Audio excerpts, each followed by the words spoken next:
Santo. Amén. Padre bendito, te damos las gracias por este día que nos permites vivir, por darnos salud, por nuestras familias, por el trabajo que provees a nuestras familias. Gracias, Señor, por todas las bendiciones que nos das cada día. Gracias por permitirnos estar aquí, Señor. Te pedimos que envíes tu Espíritu Santo a este lugar, sobre todos y cada uno de nosotros, sobre nuestro hermano Eliseo, para que estemos abiertos a aprender de la palabra de Dios. Padre, que el Espíritu Santo abra nuestros oídos, nuestra mente, nuestro corazón, para acoger su palabra y nos guíe para poder ponerla en práctica y poder transmitirla a los demás. Te pedimos que nos permitas regresar sanos y salvos a casa. Te pedimos por todos los hermanos que vienen en camino, por los que quizá no vayan a poder venir, Señor, para que los bendigas en todo momento, en todo lugar. Y te damos gracias, Señor, por todo. Te pedimos por toda la humanidad. Mamita María, también te agradecemos por ser nuestra intercesora y abogada ante tu Hijo Jesucristo, por cuidarnos y protegernos y librarnos del mal, de la maldad, peligros y acechanzas del enemigo. Todo esto lo pedimos en el nombre de Jesucristo nuestro Señor. Amén. Amén. En el nombre del Padre, del Hijo y del Espíritu Santo. Amén. Buenas noches a todos. Buenas noches. Bueno, la semana pasada estábamos hablando acerca de la limpieza que hizo Jesús en el templo, así que este hecho que quedó marcado pues en la fiesta de la Pascua, la primera Pascua que muestra el evangelista, a diferencia de los demás. También hablaba acerca de lo que ya se había dicho antes, los profetas se habían aludido a eso, y también recordábamos que esto es acto de un signo mesiánico. Entonces, estos actos de un signo mesiánico pues nos ayuda a entender a través del evangelista lo que el autor sagrado está hablando acerca de Cristo. Ese era el punto número 2, y el número 3 en el cual vamos a empezar hoy. Juan anuncia estamos en la primera Pascua. Estamos en la Pascua que encontramos aquí en el caso de Juan. En esta Pascua, con esa limpieza, Jesús anuncia una nueva víctima.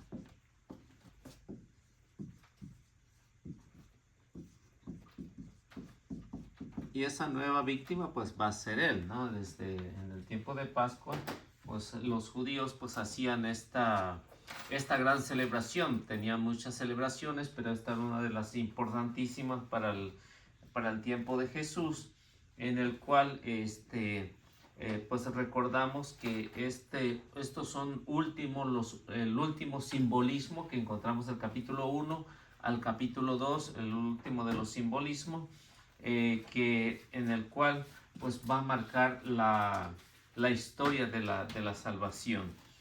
Y en eso de que nos narraba Juan, recuerden que lo que decía Juan es que los discípulos recordaron, ¿no?, de lo que los profetas anteriormente habían hecho. El celo de tu casa me devora. Y entonces por eso es que vemos en el caso de los evangelistas, ellos hacen. También, no sé si podemos o si pueden buscar en el Salmo Salmo 60, 69, versículo 9, y también a ver qué nos dice el salmista con respecto a lo que nos está mencionando aquí. A ver si alguien lo tiene.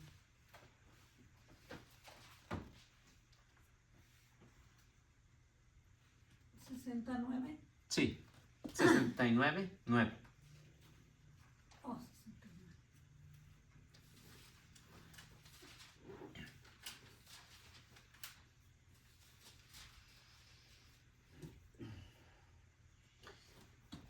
Me volví como un extraño a mis hermanos, un desconocido para los hijos de mi madre.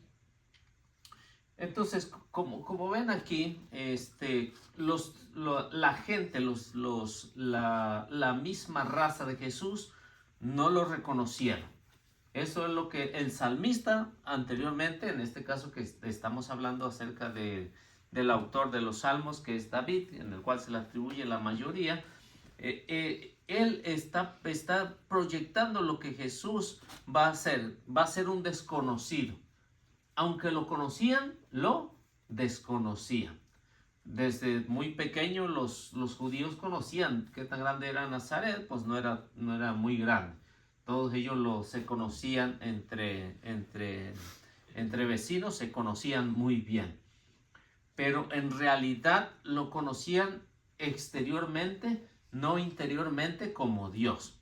Por eso cuando Jesús hace esta limpieza de la venta, porque están abusando, la están convirtiendo en una cueva de ladrones, los discípulos que conocen más que los fariseos o que sus enemigos, conocen más las escrituras. Es cierto que los fariseos conocían las escrituras, pero la conocían de una manera exterior, no interior, no era de una interpretación correcta. Si los discípulos que no eran muy estudiosos, ellos sí pudieron entender lo que Jesús acababa de hacer en esa fiesta de Pascua. Y esto lo que hizo Jesús, por principal lo llevará a la muerte. Son dos razones, ¿no? Por lo que condenaron a Jesús. La primera es porque se consideraba hijo de Dios. La segunda razón por qué lo mataron es porque no cumplía con la ley del sábado. Entonces, las dos razones por qué consideraron a Jesús un enemigo. Y en lo que vemos aquí, en esta la muerte, se va a conocer ya al final de lo que ya, en el caso de Juan, pues ya lo va a hablar casi en los últimos 4 capítulos antes de terminar su evangelio. Y luego, en lo siguiente que podemos ver, pues nos va a hablar acerca de la promesa, que es la promesa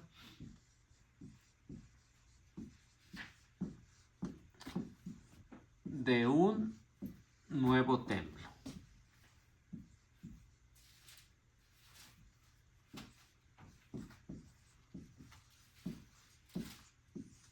Que decía Jesús que lo destruyeran, que destruyeran el templo y en 3 días lo va a reconstruir. Entonces Jesús está hablando de una promesa de un nuevo templo. Y ese nuevo templo del que va a hablar Jesús, aquí en esta parte empieza un diálogo. Un diálogo que lo encontramos en el versículo 18. Y este diálogo es entre Jesús y los judíos. Cuando se habla de judíos, pues ya saben que son los enemigos de Jesús. No todo el pueblo judío, sino los judíos como grupo, como los líderes religiosos o políticos que había en el tiempo de él. Luego vemos en lo siguiente que Jesús se presenta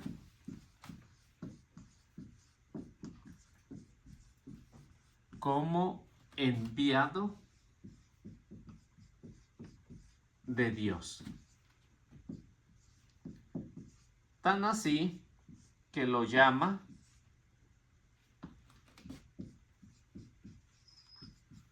Padre.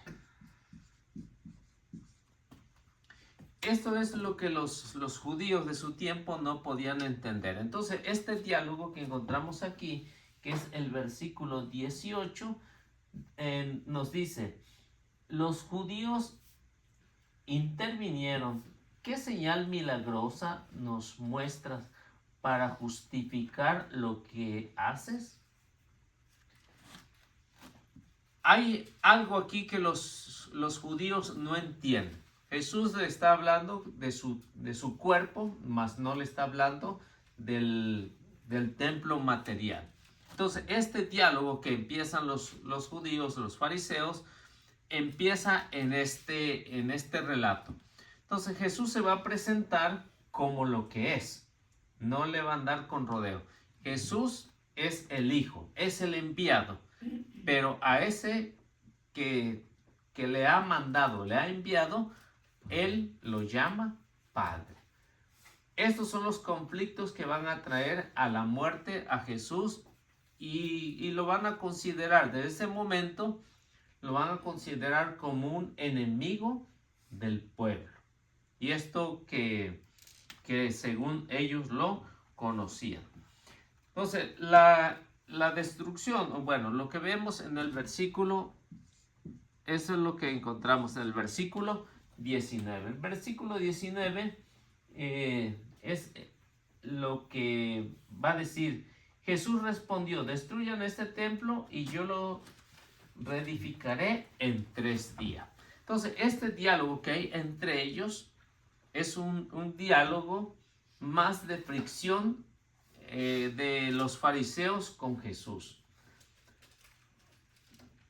En lo que nos está presentando aquí, el versículo 19, es la destrucción o de lo que ellos van a provocar la muerte de Jesús. Lo está anunciando, lo está anticipando lo que va a suceder. Luego en el diálogo que siguen teniendo entre los fariseos o los enemigos de Jesús, va a tener como, diríamos, como de antesala lo que es el capítulo 40 y al capítulo 46. El profeta Ezequiel ya lo había, diríamos, profetizado lo que iba a suceder. Si ustedes leen del capítulo 40, capítulo 46, la visión que tiene el profeta Ezequiel. Son unas visiones que se están proyectando más o menos a lo que va a suceder en el tiempo de Jesús. Esos 6 capítulos. Están un poquito largo todo lo que está narrando ahí en la visión que está teniendo el profeta Ezequiel. Pero es interesante porque el profeta Ezequiel dice que tiene una visión y le están anunciando las medidas exactas de lo que tiene el templo y todo lo va describiendo así. Y también va a hablar de la destrucción, ¿no? O sea, eso es lo que proyecta el profeta Ezequiel de un nuevo templo. ¿De qué versículo dijo? Del capítulo 40 al capítulo 46. Son 6 capítulos de esa visión que tuvo el profeta Ezequiel. Después del Valle de Huesos. Sí. Entonces tiene toda esa visión. Y él habla de todo lo que le va a pasar a Jesús. Del capítulo 40 al 46. Pero el versículo 18 y el 19 de quién era, de Juan. De Juan. Juan, De dos, Juan Reina. dos de Juan. Es del 2, del 13 al 22 de lo que vimos del templo. Sí, esas son las lecturas que se leyeron la semana pasada. Era del 2, del 13 al 22, está desglosando todo eso. ¿Se perdió? Es que sí busqué yo el 18 y estaba buscando el 19, pero no encontré nada de lo que estaba diciendo. Los judíos intervinieron, ¿no dice? 2:18. De Juan. Capítulo 2, del versículo 18. No, sé si estoy en otro lado. ¿Sí está en Juan o está en otro libro? Lo está Yo buscando. estaba en el 18, pero no estaba en el capítulo 2. Oh, Versículo 18. sí. Porque nomás dijo versículo 18, pero sí. Sí, ya cuando cambiemos a otro capítulo, entonces sí, ya cuando estemos en el mismo, ya nada más O cuando empiece la versículos. clase, pónganoslo porque sí. Pues sí, ¿ah? O si algunos no vienen. Bueno. Sí, yo pensé que ya estamos familiarizados. ¿Ah? No, yo creo que no. Bueno. Bueno, en esta parte que acabamos de leer, bueno, que acabamos, la semana pasada que se leyó el capítulo 2, hay en este Evangelio de Juan, encontramos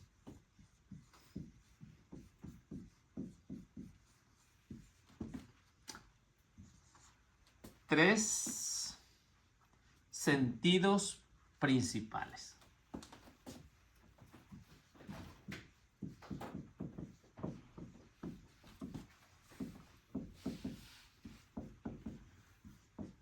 Tres sentidos principales. En estos tres sentidos principales, el primero encontramos lo que dice Jesús: destruid.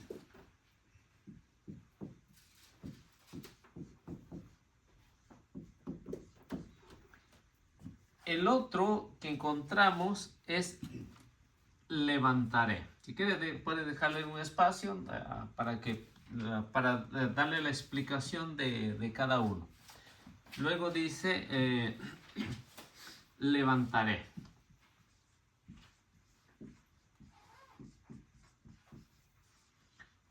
Y luego el tercer sentido que encontramos de estos tres sentidos principales es santuario.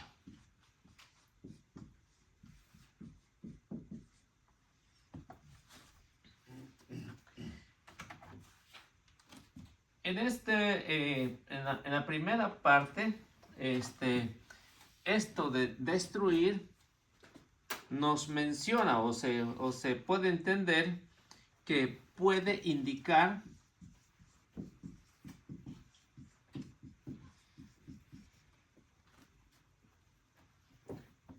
destrucción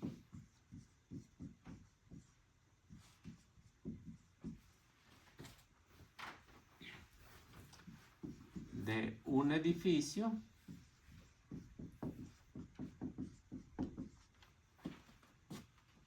o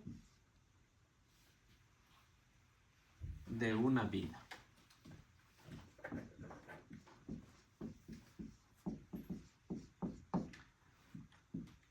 Luego encontramos levantaré, que puede indicar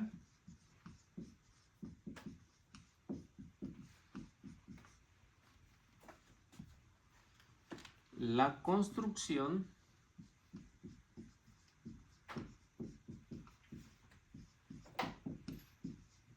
de un edificio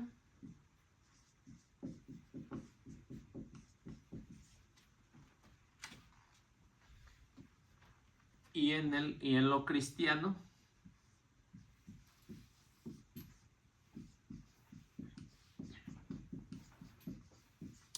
la resurrección.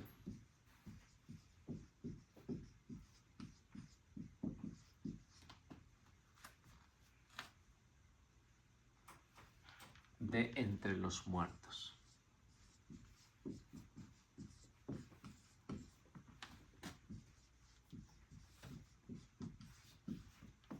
Y luego encontramos en el siguiente santuario, que puede indicar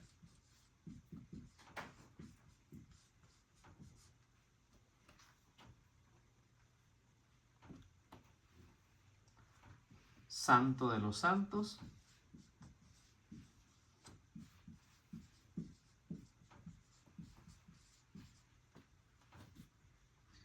el templo de Jerusalén,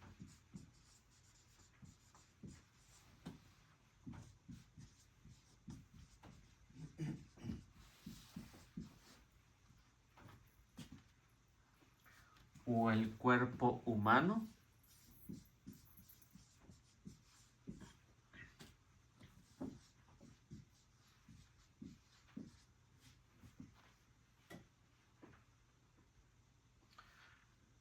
como santuario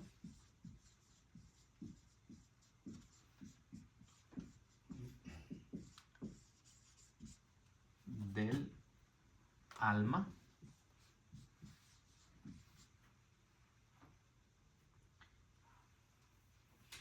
y el cristianismo y el cristiano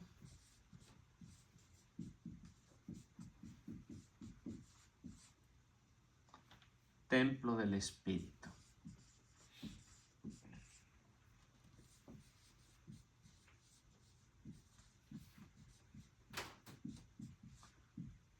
Y esto porque hace referencia a lo que es en la primera carta de los Corintios, el capítulo 6, el versículo 19, y segunda de Corintios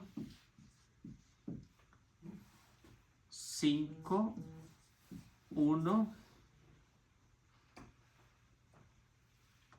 y luego el capítulo 6, versículo 16.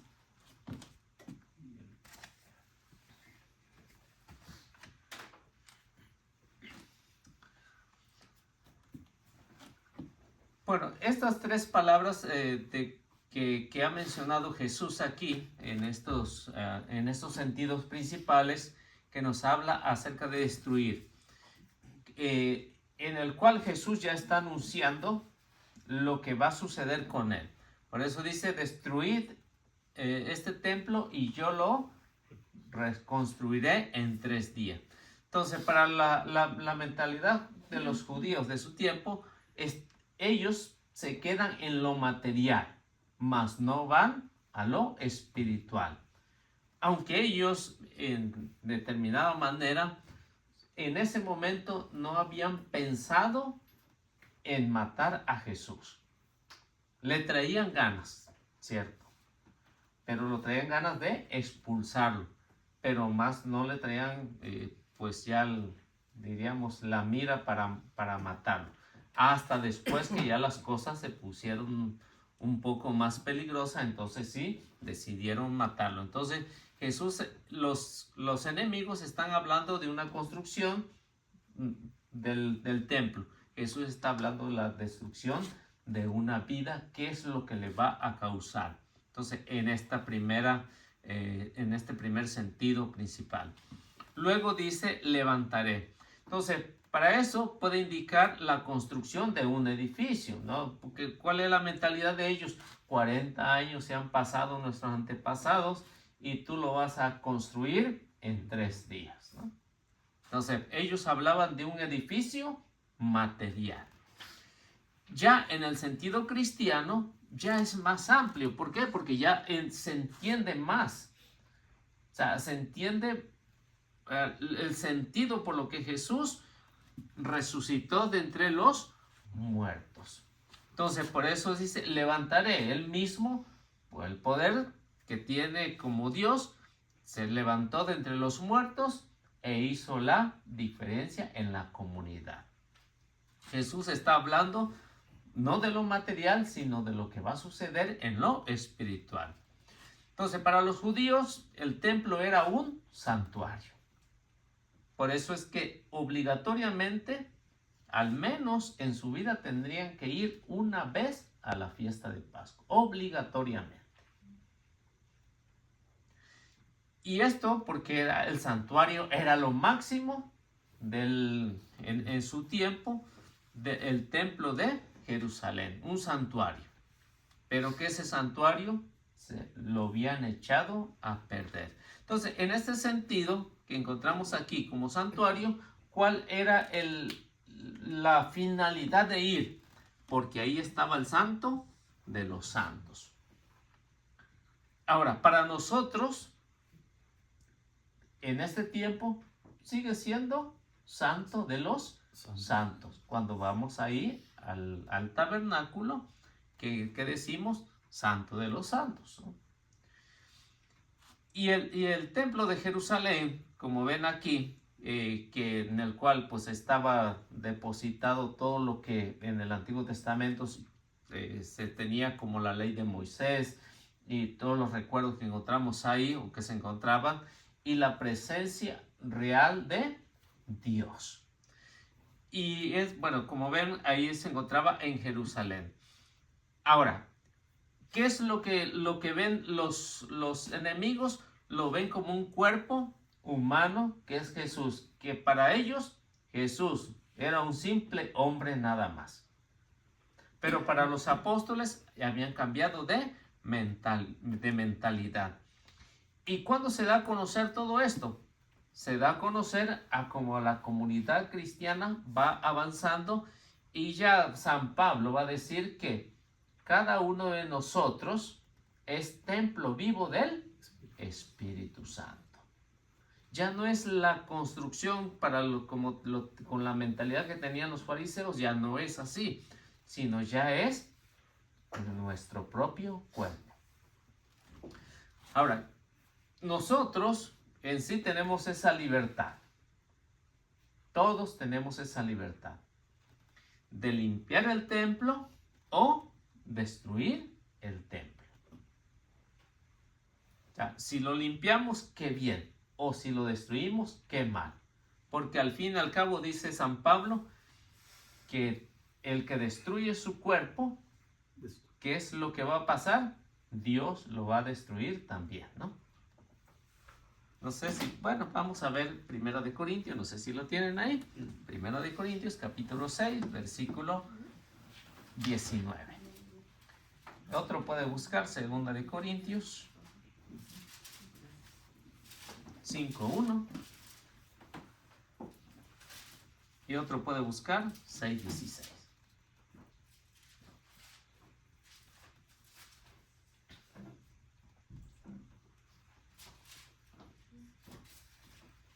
A ver qué nos dice.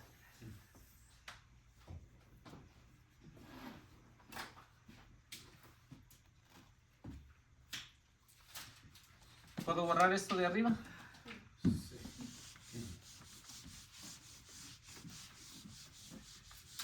Primera de Corintios 6:19 dice: ¿no saben que su cuerpo es templo del Espíritu Santo que han recibido de Dios y que está en ustedes? Ya no se pertenecen a sí mismos. Entonces, el cristianismo, en este caso predicado por San Pablo, nos dice que ya no es la construcción como tenían la mentalidad en este tiempo, sino es una mentalidad totalmente más elevada, que es cada persona es templo vivo del Espíritu Santo. Y si cada uno es templo vivo del Espíritu Santo, es mediante lo que en el capítulo 3 nos va a hablar, que es mediante el bautismo. Si no tiene el bautismo, pues tampoco puede ser templo vivo del Espíritu Santo, ¿no? Porque en realidad pues no habitan ni el Padre, ni el Hijo, ni el Espíritu Santo. Entonces tiene que tener el primer sacramento como regla para ser el templo del Espíritu Santo. Y ¿qué era? Segunda de Corintios 5:1. Sabemos que si nuestra casa terrena, o mejor dicho, nuestra tienda de campaña, llega a desmontarse, Dios nos tiene reservado un edificio no levantado por mano de hombres, una casa para siempre en los cielos. ¿Cómo la considera San Pablo? Una casa temporal. Así en cualquier momento se levanta la casa de campaña, ¿qué es lo que pasa, no? Sí. Se acabó la vida. Pero nuestro futuro no es nada más ahí. Dice, si nos portamos bien, ¿qué es lo que pasa? Pues hay algo mucho mejor, un templo construido no con manos humanas, sino algo más allá de esas manos humanas, que es donde habita Dios. Entonces es algo que a nosotros ya nos interesa, pero en este tiempo los fariseos no lo entendieron. ¿Por qué? Porque se cerraron, muchos de ellos del pueblo judío se cerraron a esa verdad. y se cierran a la verdad, pues tampoco a la fuerza, pues no pudo hacerlo Jesús, ¿no? Porque cada quien tiene su elección de hacerlo libre o a quedarse con su propia idea. Luego 6:16.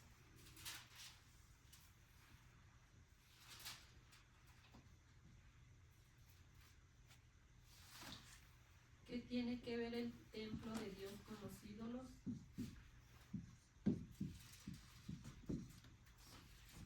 ¿Qué es lo que tiene que ver el templo de Dios con los ídolos? ¿Hay algo en común entre ellos? No hay nada en común, ¿no? O sea, el templo de los ídolos, ¿a quién le sirve?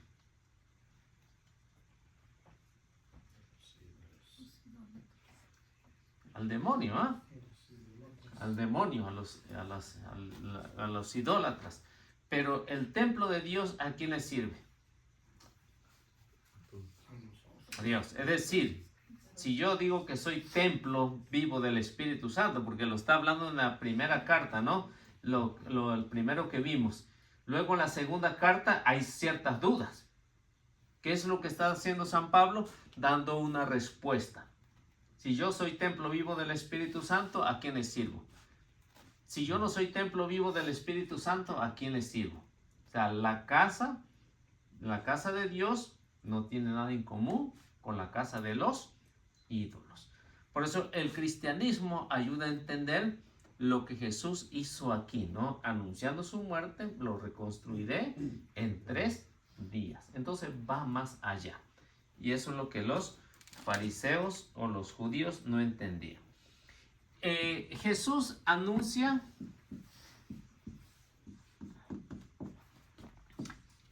que el templo de Jerusalén va a ser sustituido.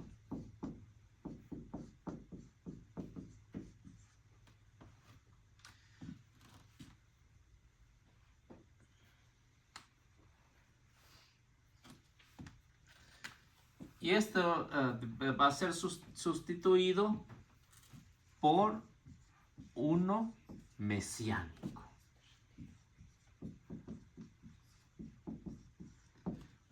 Ese templo mesiánico que encontramos aquí, pues ya va a tener algo totalmente diferente a lo que los judíos veían ahí. Entonces, este templo mesiánico, ¿cuál debería de ser? Pues la iglesia, ¿no? Cuando Jesús funda su iglesia, lo hace con esa finalidad de que todo esto que encontramos, pues quede ya en el pasado y se instituya el nuevo, la sustitución de un nuevo templo mesiánico. Y eso que encontramos de lo que Jesús decía, que en 3 días Él lo reconstruiría, eso por la razón de que ya en el Antiguo Testamento se hablaban de esos 3 días. Entonces, la frase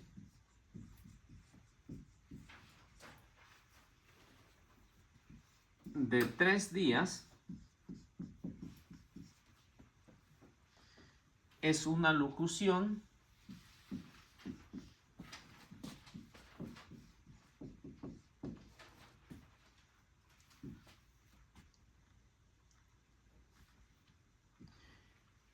que significa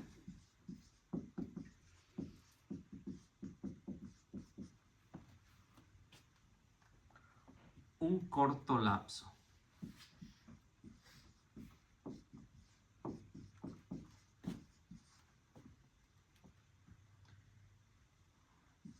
De tiempo. Y eso es lo que se encontraba, por ejemplo, en Éxodo capítulo 19, versículo 11. Luego también el caso de Oseas 6:2 y Lucas 13:32.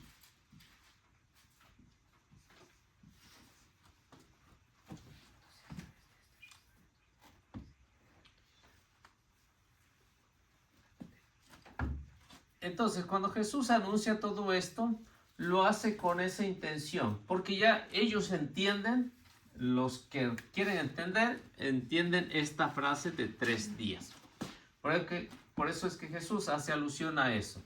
Y recuerden que en la Biblia, pues cada número tiene un significado. Y ese significado que ya vemos es una locución que significa un corto tiempo. O sea, no es un tiempo lejano, sino un tiempo corto. De lo que nos habla tanto en el Antiguo Testamento y lo que encontramos en el Nuevo Testamento.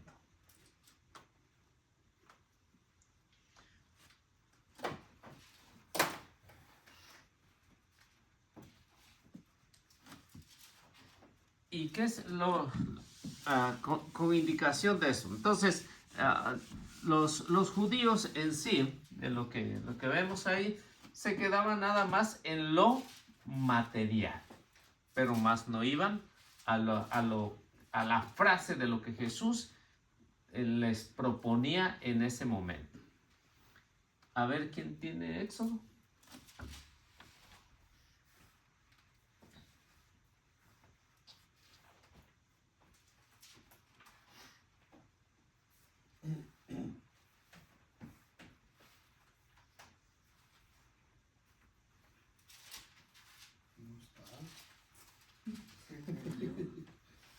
Dice, y estén listos para pasado mañana, porque pasado mañana Yahvé bajará a vista de todos sobre el monte Sinaí.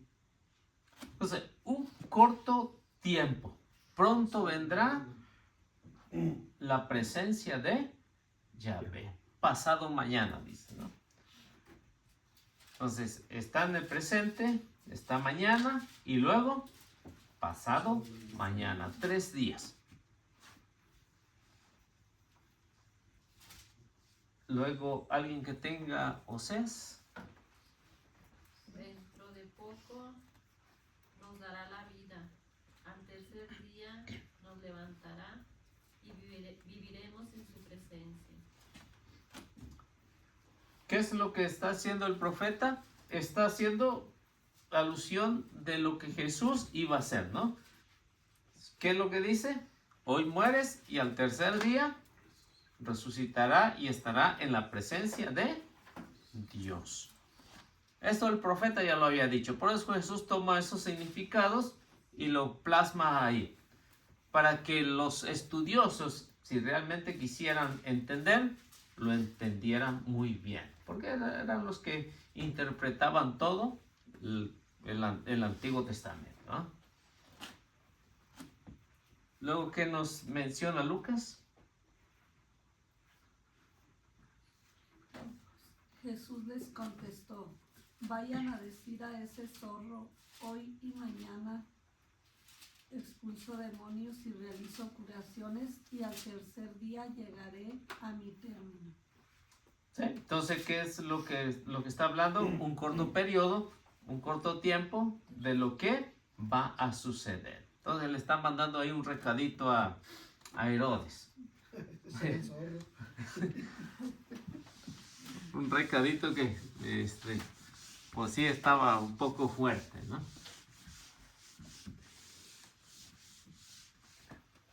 ¿Qué es lo que hacen los judíos? Pues se quedan en lo material, no van a lo espiritual. Eso se contenta nada más con ir. En el caso de Jesús, estaba hablando de su cuerpo. Vean, está hablando primero de su cuerpo. Está hablando o está haciendo la purificación.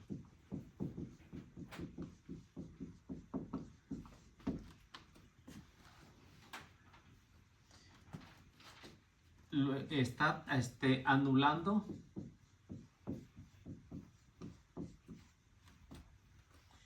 el culto antiguo.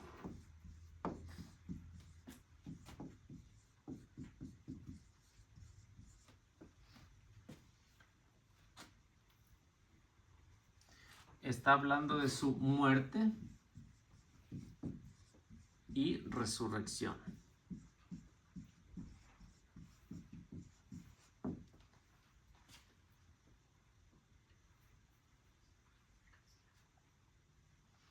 Está hablando de un nuevo santuario.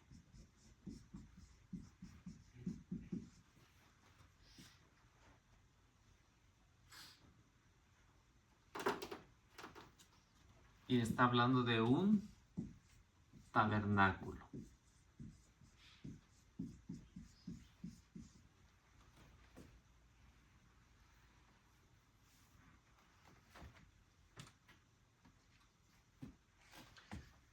Es un nuevo tabernáculo donde estará el Padre, el Hijo y el Espíritu Santo.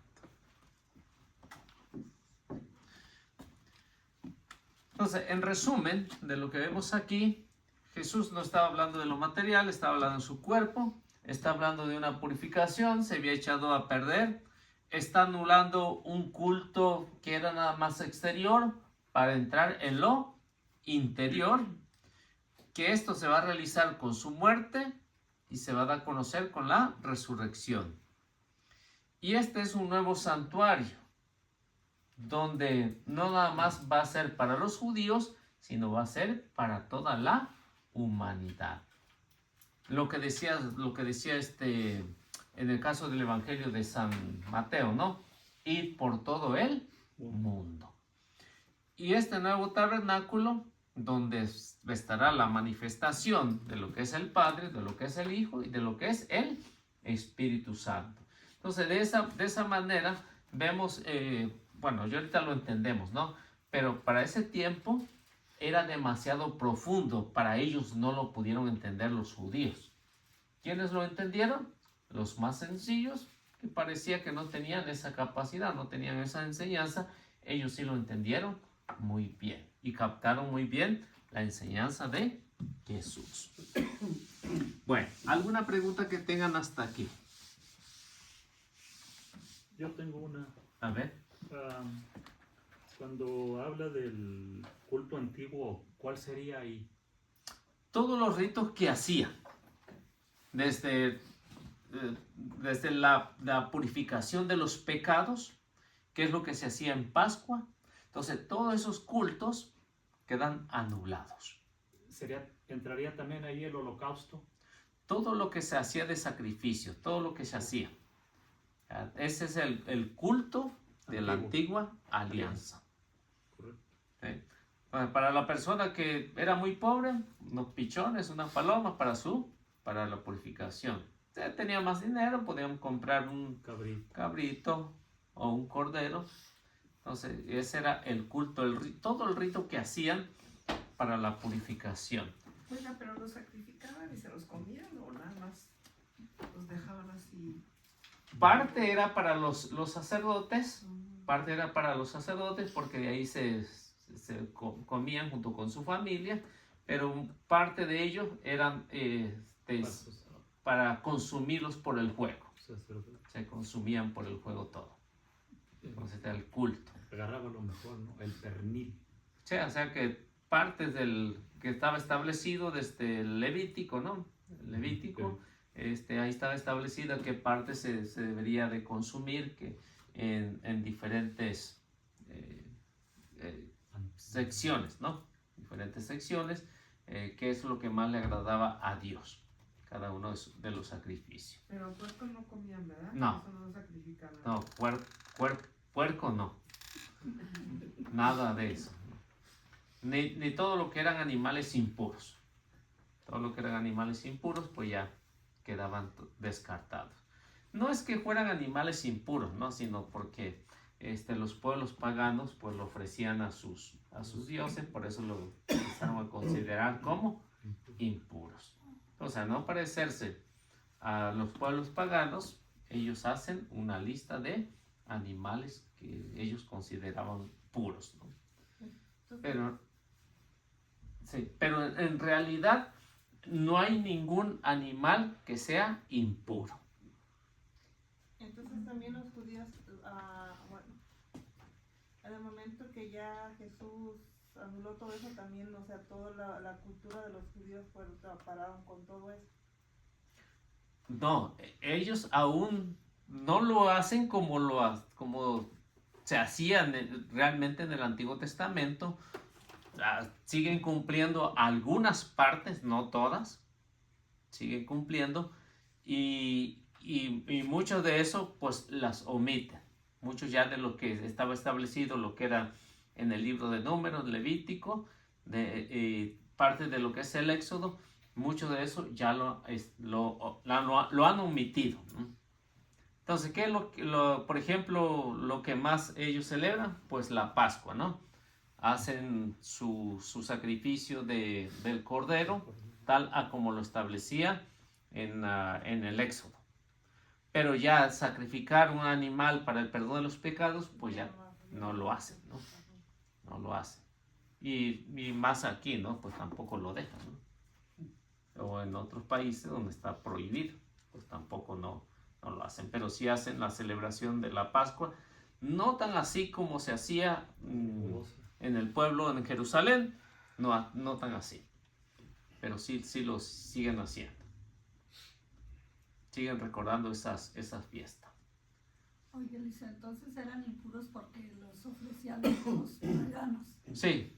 No por eso que eran considerados. No era porque eran considerados como, o Dios los había considerado como impuros, no. El pueblo los consideró impuros. Hay una parte de la Biblia, ¿no?, donde dice cuáles eran considerados, ¿verdad? Puros, Impuros. impuros. Sí, en el capítulo 11 de Levítico. Pero porque los ofrecían, o sea, las aves y todo eso. Porque ahí menciona, ¿verdad? Pescados, algo así, ¿no? Sí, ahí está la lista de todos los ¿Qué dice pecados. Levítico qué? Levítico 11, todo el capítulo 11, ahí lo habla. Ok. De los animales que son puros y de los animales que son impuros. Y de ahí, pues, lo tomaron, diríamos, muy a pecho en considerar ciertos animales como impuros. Y ya en el Nuevo Testamento, pues ya ven, ¿no? San Pablo habla mucho de eso, ¿no? Como ven, si no mal recuerdo, lo que es el capítulo 17 de Romanos, ¿no? El reino de Dios no es cuestión de comida ni bebida. Es ante todo justicia, paz en el Espíritu, ¿no? O la carta a Timoteo en el capítulo 2. Todo lo que Dios ha creado es bueno y ningún alimento está prohibido siempre y cuando lo tomemos dando gracias a Dios. ¿No? Entonces todo se puede comer. Ya en el Nuevo Testamento todo se puede comer. Vuela, se arrastra, camina, Todo se todo. puede comer. Chistes alcanzando. Dice que no hay nada prohibido.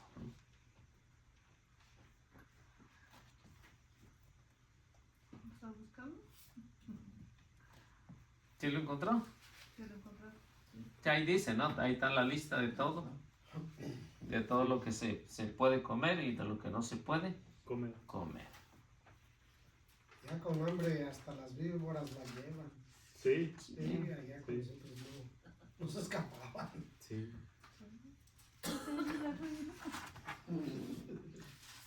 Sí, y como ven, ¿no?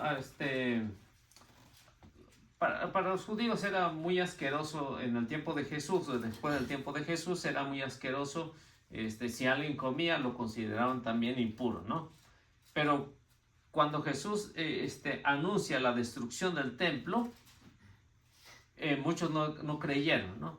Pero cuando Roma los sitió por 3 años, ellos sí se comieron cucarachas, ratones, y se comieron incluso hasta sus hijos, los mataron y se los comieron, ¿no? Para sobrevivir, ¿no? Y ya cuando estaban totalmente pues debilitados, Roma los atacó y dicen que crucificaron 1.100.000 judíos, ¿no? Porque eso se hizo en tiempo de Pascua, ¿no? Estaba lleno ahí Jerusalén. Estaba lleno ahí. ¿Cuándo lo sitiaron? Cuando lo sitiaron, estaba lleno. Años 69, 70, pues que fue la destrucción del templo, ¿no? Los agarraron debilitados y pues con 3 años, pues cómo no, ¿ah? Lo mismo que está pasando hoy. Aparte de que lo están matando de hambre. Así es lo que pasó, pero de ser tan asqueroso, pues se comieron todo lo que antes era impuro, pues se lo comían, ¿no? Lo volvieron puro. Bueno, entonces ese es el número 3. Llegamos al número 4. Como sean las 8:10 me dice. Llegamos al número Déjenlo 4. adelanto. Conclusión. La conclusión, bueno, pues ya lo ponemos, capítulo 2, versículo 22, para que no se pierda. Sí, porque ya saben que yo me pierdo.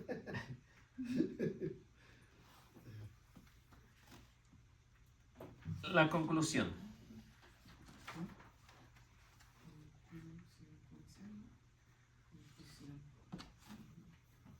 Aquí encontramos algo diríamos que ni uno ni otro entendieron. Encontramos que los judíos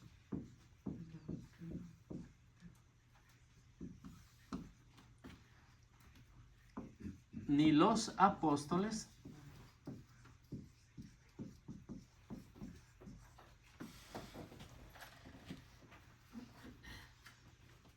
captaron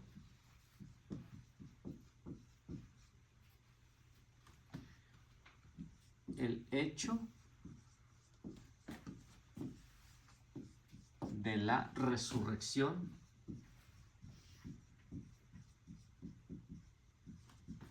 de Jesús.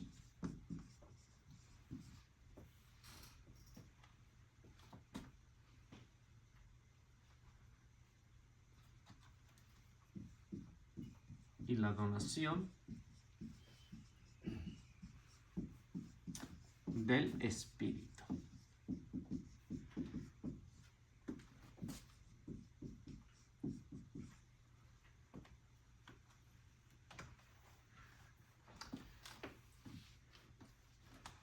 En esta conclusión, que es el versículo 22, nos dice: solamente cuando resucitó de entre los muertos, sus discípulos recordaron lo que habían dicho y creyeron tanto en el Espíritu como en estas palabras de Jesús. Aquí lo que encontramos, en el caso de Juan, lo pone, diríamos, casi al principio, ¿no? Juan ya está hablando de que Jesús había muerto, ¿no? O sí captaron, ¿no? Juan ya está hablando. Dice, ni los judíos ni los apóstoles captaron en ese momento lo que Jesús dijo, que en 3 días iba a reconstruir y que también les iba a enviar el Espíritu Santo. Juan lo hace y lo habla tan claro, ¿no? Que ni ellos ni los apóstoles entendieron. ¿Se imaginan? En ese tiempo no lo entendieron. Ahora, ¿se entiende? Pues tampoco, ¿no? Tampoco. Si se entendiera realmente, pues entonces las cosas fueran diferentes. En este hecho que encontramos, hay un paralelo, no sé si, bueno, no sé si lo podemos leer. Hay un paralelo en el caso de Mateo, en el capítulo 12, versículo 38 al 40. Es algo semejante, un paralelo a lo de Juan.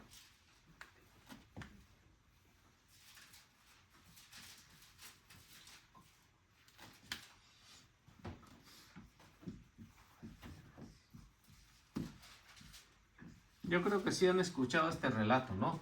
De Jonás, que cuando habla Jesús acerca de Jonás. ¿Lo leo? Sí. Entonces, algunos maestros de la ley y fariseos le dijeron: Maestro, queremos verte Pero él contestó, esta raza perversa y adúltera pide una señal, pero solamente se la dará la señal del profeta Jonás. Porque del mismo modo que Jonás estuvo 3 días y 3 noches en el vientre del gran pez, así también el Hijo del Hombre estará 3 días y 3 noches en el seno de la tierra. Entonces, si ven, hay un paralelismo entre Juan y Mateo. Entonces, aquí Jesús está hablando de su muerte, ¿no? Los enemigos del Señor, ¿qué es lo que piden? Piden milagros para creer. Si Jesús hubiera hecho un milagro delante de ellos, ¿creerían? No, pedirían otro. Otro y otro y otro y no pararían. Si ya Jesús había hecho muchos milagros y aún no creían, querían ellos uno en VIP, ¿no? Cosa que Jesús no les dio el gusto. Que dice, el único que van a ver es lo que sucedió con Jonás. 3 días en el vientre de la ballena. Y así el Hijo del Hombre va a estar 3 días. Allí tendré yo otra pregunta. Ajá. Entonces ¿se podría decir que el milagro en la transfiguración sería ahí un milagro o no? Es una manifestación. Manifestación. Sí. Entonces, La muy man- diferente, ¿verdad? Sí, Ok, bueno, sí. sí. Los milagros son hacia la Sí. persona. Entonces, no La cabe transfiguración es la manifestación de Dios. no cabe decir, ahora, fue un milagro ahí en la transfiguración, no sería correcto. No, ¿sí? no es un milagro, es una manifestación del poder de Dios. O sea, milagros se atribuye por ejemplo, a la multiplicación de los panes, a que hizo caminar a los cojos, ver a un ciego. Entonces, eso sí, todo eso son milagros.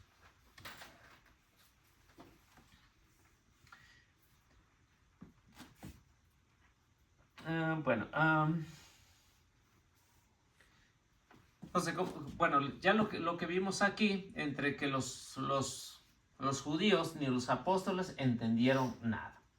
Y de igual manera, pues seguimos igual. O sea, no entendemos nada, tampoco entendemos la donación del Espíritu Santo. No vayamos tan lejos, nomás pregúntame a mí. Dice que ella sabe todo. No, que no sabe nada. Por eso estamos aquí.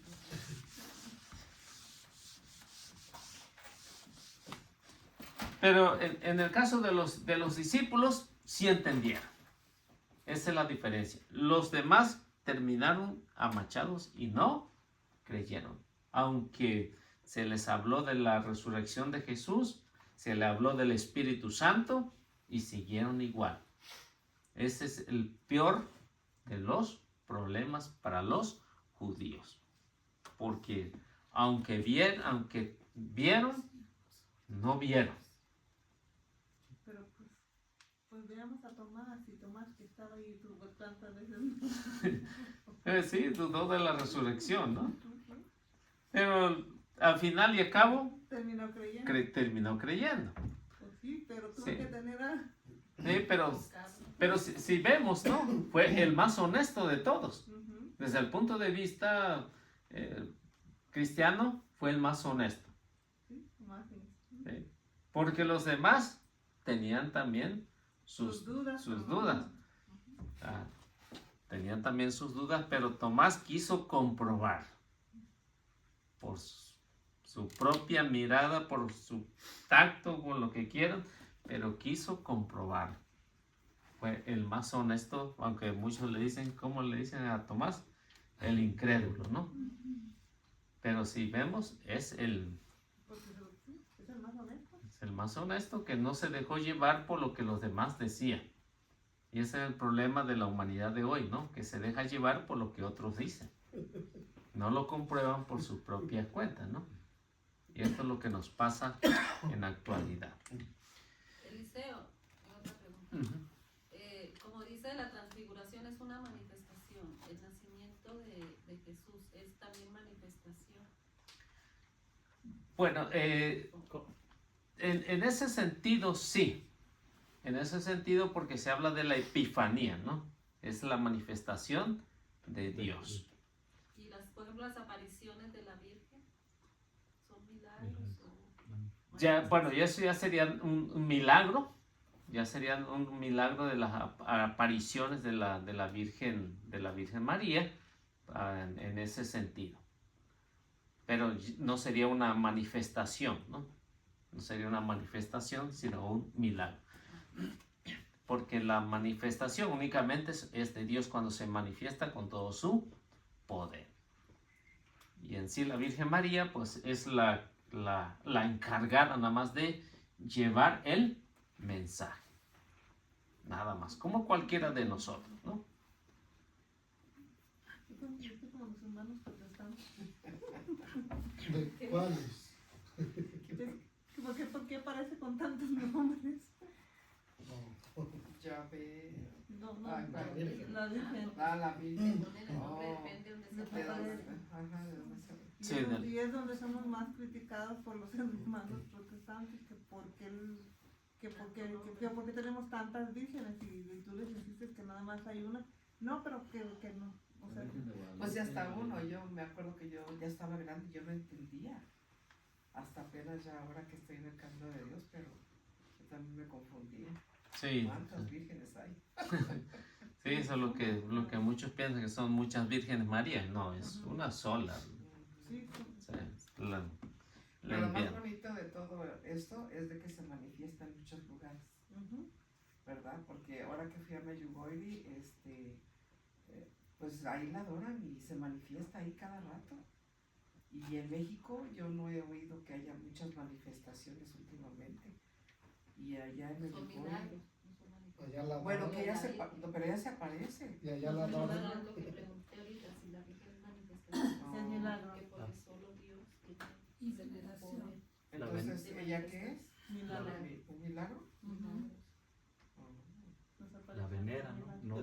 No Que, por ejemplo, el manto de la Virgen Es es un milagro. porque no se puede Sí. definir. Nunca, no lo han podido, Ajá. o sea, son los milagros. La manifestación únicamente es exclusivamente de Dios. O sea, la manifestación, lo Pero que sí es. decimos se manifiesta, sí se Sí, gracias a la No, palabra. ¿No? Y tenemos y son los primeros que- Y ahí en Medjugorje es increíble, pero sí se aparece cada rato porque hay muchos testimonios de que hablan hasta con ella. Por ejemplo, María, a la casa donde llegamos, la que escribió el libro, ella dice que ella seguido habla con ella. ¿Quién sabe? ¿Será? Pues no sabemos. Bueno, hasta que se apruebe por la iglesia, entonces sí. Mientras tanto, Estaremos en Será, ¿verdad? sí, mientras Bueno, y ahora ya tanto, lo pues no. aceptó el Vaticano, ya Sí. lo aceptó Medjugorje, ya aceptó. Sí, pero por ejemplo, una persona que esté ahí, ¿no? Ujú. Una persona que esté ahí me está diciendo la Virgen que diga esto y que haga lo otro, ¿no? Entonces, mientras no esté aprobado, aunque se apruebe la aparición de Medjugorje a los de su tiempo, No quiere decir que se siga apareciendo todas las demás personas. Bueno, sí, porque cualquiera puede hacer eso, ¿no? Bueno, Alicia, yo también estaba así, cuando yo conocí a María, ella, como que no la podíamos mirar, no podíamos pedirle fotos, nada, pero ella anda limpiando las mesas, ella anda barriendo, y yo decía, no puede ser que se le aparezca a ella, pero déjenme, yo les platico mi experiencia, cuando ella se acercó a mí, yo estaba comiendo y me sirvió ella olía puras rosas, y ese olor es inconfundible para mí, porque cuando fui a Israel, que me tocó ver, pesar la piedra donde bajaron a Jesucristo y lo acostaron por última vez, esa piedra huele a puras rosas. Y yo olí exactamente igual cuando ella se me acercó a mí. Yo dije, ay Señor, sí es cierto. No, es verdad. Ese es mi testimonio que yo tengo. pero que las rosas nada más no se le atribuyen a la Virgen. No, bueno, es un olor, no sé si sea rosas, no sé, pero yo huelo a rosas. porque la piedra huele por arroz y toda la gente la toca, la besa, ya está bien tallada y no pierde ese olor, esa piedra. Y fue el mismo olor que yo recibí, sentí cuando ya se me acercó.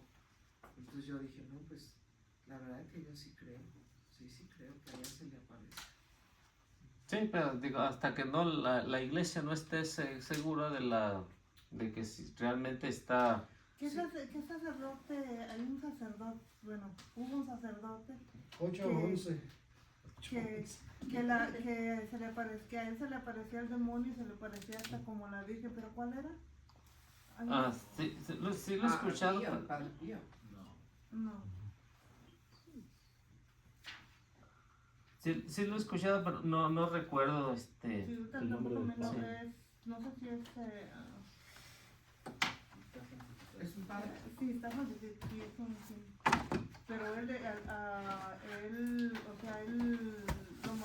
decía que no, que cómo se le iba a parecer a él y la madre de nuestro Señor, o sea, él mismo lo decía, que no lo merecía, y en sí no era el demonio, que se le parecía Oh my gosh. en forma de la Virgen. Sí. Bueno, pues vamos haciendo la oración.